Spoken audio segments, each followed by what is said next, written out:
युआनतिंग का गार्ड आकर उसे कहता है कि युनहान भाग गया है और वो हमें कहीं भी नहीं मिल रहा। युआनतिंग कहता है कि यह बंदा तो हमारी पकड़ में आने से रहा, अब मुझे कुछ और प्लान बनाना पड़ेगा। इतना कहकर वो अपने गार्ड को ऑर्डर देता है कि मुझे आवा से मिलना है, इसकी तैयारियां करो। आधी रात में सभी लोगों के सोने के बाद युआनतिंग आवा से मिलने के लिए सुप्रीम कोर्ट जाता है। आवा तो उसे देखकर सीधा गले ही लगा लेता है।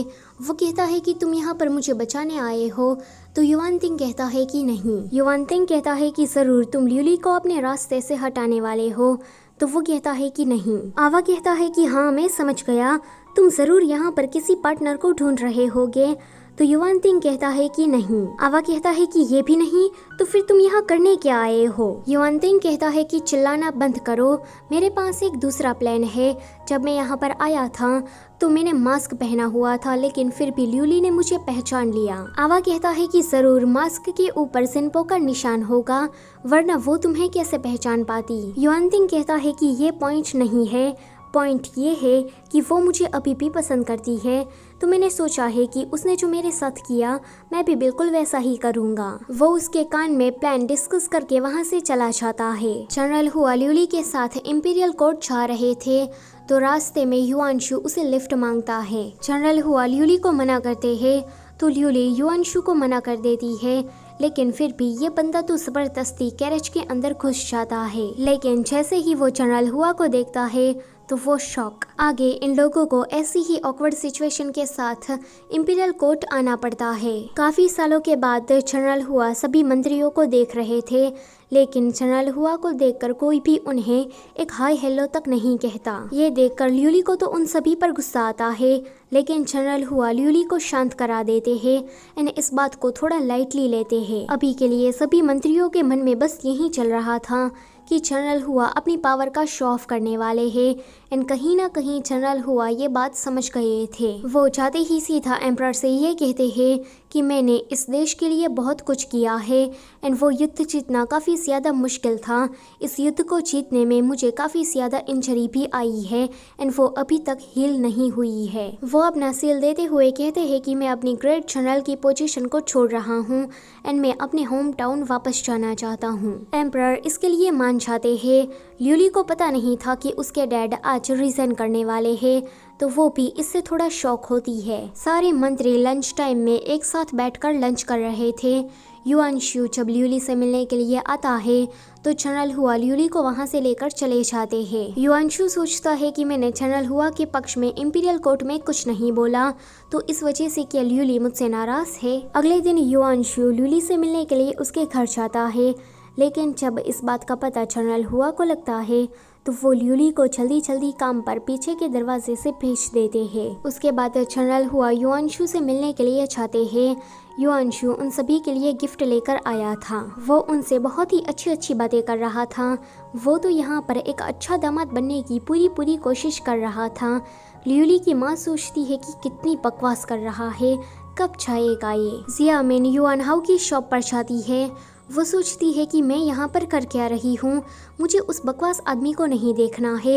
इतना सोचकर वो पीछे मुड़ती है एंड युआनहाउ से टकरा जाती है। युआनहाउ कहता है कि तुम यहाँ पर, तुमसे मिले काफ़ी वक्त हो गया है, तो क्यों ना हम दोनों साथ में लंच करें। जियामिन सोचती है कि इसे जल्दी से मना कर दो, इसे जल्दी से मना कर दो, लेकिन अगले ही सीन में वो युआनहाउ के साथ बैठकर लंच कर रही होती है। युआनहाउ कहता है कि तुम्हें पता है कि जनरल हुआ ने रिजाइन कर दिया है, अब तो हुआ फैमिली की सारी पावर ही चली गई है, लेकिन ल्यूली अगर मुझसे शादी करती है फिर तो सब ठीक है। जियामिन कहती है कि क्या तुम सच में ल्यूली से शादी करना चाहते हो, तो युआनहाउ कहता है कि ल्यूली के पास और कोई रास्ता भी तो नहीं है। ये सुनकर जियामिन को उस पर गुस्सा आता है एंड वो हमेशा की तरह उसे डांट लगाकर चली जाती है। युआनशु अभी भी ल्यूली के घर में ही था। शाम होने को आई, लेकिन वो अभी भी नहीं जा रहा था। जब ल्यूली काम पर से वापस आती है तो अंकल सॉन्ग उसे लेकर सीधा उसके कमरे में चले जाते हैं एंड खाना भी उसके कमरे में ही भिजवा देते हैं। ल्यूली की माँ युआनशु से कहती है कि देखो ना, रात होने आई है, तो तुम यहाँ से। तो युआनशु कहता है कि डिनर का टाइम है, तो क्यों ना मैं तुम लोगों के साथ ही खाना खा लूँ। ल्यूली की माँ कहती है कि लेकिन तुम तो एक क्राउन प्रिंस हो एंड हमारा खाना उतना ज़्यादा अच्छा भी नहीं है, तो युआनशु कहता है कि मैं खाने में इतना ज्यादा चूजी भी नहीं हूँ। अगले सीन में वो सभी लोग डिनर करने के लिए बैठे थे। युआनशु का ध्यान अभी बाहर था, तो ल्यूली की माँ कहती है कि तुम खाना खाना स्टार्ट क्यों नहीं करते। फिर वो सोचती है कि जल्दी से ये सब कुछ खत्म करो एंड फूड लो यहाँ से। जनरल हुआ युआनशु को ड्रिंक करने को कहते हैं। अब ये बात तो हम सभी जानते हैं कि युआनशु ड्रिंक करने में बिल्कुल भी अच्छा नहीं है। वो एक ही बाउल में लड़खड़ाने लगता है। ये देखकर जनरल हुआ उसे कहते हैं कि अब तुम्हें चले जाना चाहिए। ये सुनकर युआनशु बाहर जाता है। वो देखता है कि ल्यूली के कमरे की लाइट अभी भी चल रही है, तो वो सोचता है कि इसका मतलब ये है कि हुआ फैमिली मुझे ल्यूली से मिलने नहीं दे रही थी। वो ल्यूली के कमरे की तरफ एक पत्थर फेंकता है, तो युवानवी कहती है कि कौन है ये गधा, किसकी इतनी हिम्मत कि उसने हमारी खिड़की को तोड़ा। लेकिन जब वो उस पत्थर को ध्यान से देखती है तो उसमें एक नोट चिपका हुआ था। उसमें लिखा था कि हिल के पीछे आकर मिलो। यहाँ पहाड़ी के पीछे युआनशु इंतजार कर रहा था। वो सोचता है कि ल्यूली आएगी कि नहीं। तभी ही वहाँ पर ल्यूली आती है। बेचारा पूरे दिन से ल्यूली को देखने के लिए तड़प रहा था। अब जब ल्यूली उसके सामने आती है तब जाके उसे शांति मिलती है। युआनशु ल्यूली से बस फालतू की बातें ही करता है। जब ल्यूली अपने घर वापस आती है तो वो सोचती है कि वो युआनशु को पसंद करती है। ये कहते हुए वो काफ़ी ज़्यादा ब्लश भी कर रही थी। दूसरी तरफ हम योनहान और जियोइंग को देखते हैं। जियोइंग अभी भी योनहान का ध्यान रख रही थी। योनहान उसे पूछता है कि तुम मेरे बारे में क्या सोचती हो। जियोइंग कहती है कि तुम्हारी चोट को देखकर ये लग रहा है कि ज़रूर तुम कोई खतरनाक काम कर रहे हो, लेकिन जो भी तुम कर रहे हो वो सही ही होगा। योनहान जियोइंग को एक विसल देता है एंड कहता है कि इस विसल को तुम ल्यूली को दे देना। ल्यूली से कहना कि वो इस विसल को क्राउन प्रिंस को दे दे। जियोइंग बिल्कुल वैसा ही करती है। वो सीधा जाकर इस विसल को ल्यूली को दे देती है। उसके बाद ल्यूली जाकर इस विसल को क्राउन प्रिंस यानी कि युआनशु को दे देती है। युआनशु सोचता है कि ये विसल तो योनहान की है, फिर ये जियोइंग के पास कहाँ से आई। जियोइंग जब घर वापस आती है तो वो देखती है कि योनहान कपड़े बदल रहा है। वो उसे इस हालत में देखकर कहती है कि जल्दी से अपने कपड़े पहनो। थोड़ी देर के बाद वो कपड़े पहनकर बाहर आता है एंड जियोइंग से कहता है कि जैसे ही मैं ठीक हो जाऊंगा मैं यहाँ से चला जाऊंगा। तो जियोइंग कहती है कि मेरा वो मतलब नहीं था, मैं तो यहाँ पर तुम्हें खाने के लिए पूछने आई थी। दूसरी तरफ युआन हाउ जियामिन के बारे में सभी लोगों से पूछ रहा था कि क्या तुमने जियामिन को देखा। वो ये सवाल ल्यूली से भी पूछता है। ल्यूली कहती है कि हाँ मैंने उसे देखा है, आजकल वो काफ़ी ज़्यादा दुखी रहने लगी है। इतना कहकर वो उसे एक डॉल देती है।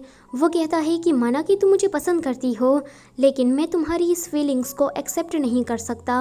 वो तो डैड ने कहा इसलिए मैं तुमसे शादी कर रहा हूँ। ल्यूली कहती है कि ये तो सच में गधा है। वो उसे कहती है कि ये डॉल तुम जियामिन को दे सकते हो। जियामिन को ऐसी डॉल्स बहुत ही ज़्यादा पसंद आती है। रात में योनहान सुनता है कि विसल की आवाज़ आ रही है। वो समझ जाता है कि क्राउन प्रिंस खुद यहाँ पर उसे लेने आया है। वो यहाँ से जाने से पहले एक बार जियोइंग को देखता है एंड वहाँ से चला जाता है। युआनशु से कहता है कि मैंने तुमसे वादा किया था, इसलिए मैं यहाँ पर तुम्हें खुद लेने आया हूँ। जब जियोइंग की आंखें खुलती है तो उसे योनहान कहीं भी नजर नहीं आता। ये देखकर वो काफ़ी ज़्यादा दुखी हो जाती है। अगले दिन युआन हाउ जियामिन को वो डॉल्स गिफ्ट में देता है। उन डॉल्स को देखकर जियामिन बहुत ही ज़्यादा खुश हो जाती है। वो उसे पूछती है कि वैसे तुमने ये डॉल्स मुझे गिफ्ट में क्यों दी। युआन हाउ कहता है कि मुझे पता नहीं था कि तुम्हें ऐसी अगली चीज़ें भी पसंद आती है। वो तो तुम काफ़ी दिनों से दुखी थी, इसीलिए मैंने तुम्हें खुश करने के लिए ये दिया। युआनशु और ल्यूली फिर से उस पहाड़ी के पीछे आकर मिलते हैं। ये वाली जगह तो इन दोनों की सीक्रेटली मिलने का अड्डा बन गया था। जब ल्यूली वापस आ रही थी तो वो सुनती है कि कैपिटल में सभी लोग ये बातें कर रहे हैं कि शियाओ और क्राउन प्रिंस जल्दी ही शादी करने वाले हैं, क्योंकि वो दोनों बचपन के दोस्त हैं। ये सुनकर ल्यूली को बहुत ही ज्यादा गुस्सा आता है एंड इसी के साथ ये वाला पार्ट होता है यहीं पर ही खत्म। Don't forget to like, share and subscribe. Thank you for watching.